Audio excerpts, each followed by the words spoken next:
ইলিশ মাছ আর কচুরমুখী এই খাবারটা ভীষণ জনপ্রিয় এবং অনেকেই আমার মতো পছন্দ করেন। তবে এভাবে করে কচুরমুখীর মধ্যে কাঁচা আম দিয়ে কি কখনো রান্না করেছেন? যদি না করে থাকেন তাহলে আমার এই রেসিপিটি দেখার পর আপনারা এভাবে করে রান্না করে দেখতে পারেন। একবার খেলে বারবার খেতে ইচ্ছে করবে। এই রেসিপিটি আমার শাশুড়ি মায়ের কাছ থেকে শেখা। তো প্রথমে এখানে কচুরমুখী নিয়েছিলাম আর কচুরমুখীগুলো কেটে পরিষ্কার করে ধুয়ে নিয়েছি। তারপরে ইলিশ মাছের মধ্যে হলুদের গুঁড়া, মরিচের গুঁড়া আর দিয়ে দিচ্ছি লবণ, দিয়ে খুব ভালো করে মাখিয়ে নেব। মাছ খুব ভালো করে হলুদ মরিচের সাথে মাখিয়ে নিতে হবে, তাহলে কিন্তু মাছটা ভাজার পর কালারটা সুন্দর হবে। তো আমি খুব ভালো করে সবগুলো মাছই এভাবে করে মাখিয়ে নিয়েছি। আর মাখিয়ে নেওয়ার পর আপনারা দেখতেই পাচ্ছেন যে মাছের কালারটা ঠিক দেখতে কেমন হয়েছে। কড়াইতে দিয়ে দিচ্ছি পরিমাণ মতো রান্নার তেল। তেলটা যখন গরম হয়ে যাবে ওই পর্যায়ে এখানে মাছগুলো ভাজা করে নেব। এই মাছ ভাজার সময় চুলার আঁচটা মিডিয়ামে রেখে তারপরে ভাজা করে নিচ্ছি। বেশি হাই আঁচে ভাজলে মাছের কালারটা নষ্ট হয়ে যাবে। ইলিশ মাছ বেশি ভাজতে হয় না, তাই মাছটা যখন এরকম হালকা ভাজা হবে ওই পর্যায়ে উল্টে পাল্টে ভাজা করে নিচ্ছি। ইলিশ মাছ এমনিতেও যদি আপনি না ভাজা করে রান্না করেন তাহলেও কিন্তু খেতে ভালো লাগে।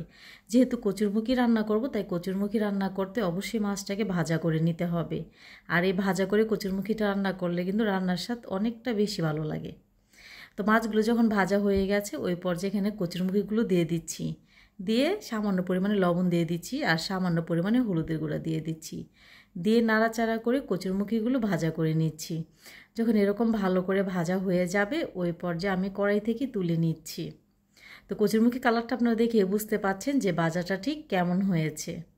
ওই তেলের মধ্যে আর একটু তেল দিয়ে তারপর এখানে দিয়ে দিচ্ছি হলুদের গুঁড়া। মশলাটা যেন পুড়ে না যায় এর জন্য দিয়েছি পানি। দিয়ে দিচ্ছি এখানে মরিচের গুঁড়া, স্বাদ মতো লবণ, আদা রসুন বাটা। আদা রসুন বাটার পরিমাণটা আমি একটু কমিয়ে দিয়েছি। যেহেতু ইলিশ মাছ রান্না যত মশলাটা কম ব্যবহার করা হয় খেতে ঠিক ততটাই ভালো লাগে। তো মশলাটা খুব ভালো করে কষিয়ে নেওয়ার পর আগে থেকে ভাজা করা কচুরমুখীটা দিয়ে নাড়াচাড়া করে কষিয়ে নিচ্ছি। যে কোনো রান্নায় মশলাটা যত ভালো করে কষানো হবে রান্নার স্বাদ কিন্তু ততটাই বেড়ে যায়। তো খুব ভালো করে কচুরমুখীটা কষিয়ে নেওয়ার পর এখানে পানি অ্যাড করছি। আর কচুরমুখী রান্নায় কিন্তু পানির পরিমাণটা একটু বাড়িয়ে দিতে হয়। আর তরকারিটা যখন বলক চলে আসবে ওই পর্যায়ে এখানে অ্যাড করেছি কাঁচা আম। রেসিপি ভালো লাগলে শেয়ার করার অনুরোধ রইল। আপনি যদি আমার ইউটিউব চ্যানেল থেকে দেখে থাকেন তাহলে সাবস্ক্রাইব করে নেবেন। আর আপনি যদি আমার ফেসবুক পেজ অথবা টিকটক আইডি থেকে দেখে থাকেন তাহলে লাইক ফলো করবেন পরবর্তী ভিডিওটি সবার আগে দেখার জন্য। ইলিশ মাছ রান্নায় আম দিতে হয়, আর আম দিয়ে আপনারা এভাবে খেয়ে দেখবেন। আমার শাশুড়ি মায়ের কাছ থেকে শেখা রেসিপি।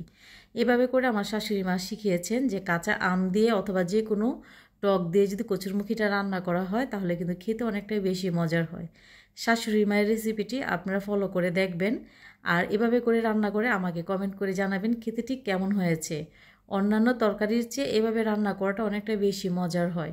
আমি কচুরমুখীর সিজনে সবসময় এভাবে করেই কচুরমুখীটা রান্না করে থাকি। আপনারাও রান্না করে দেখবেন।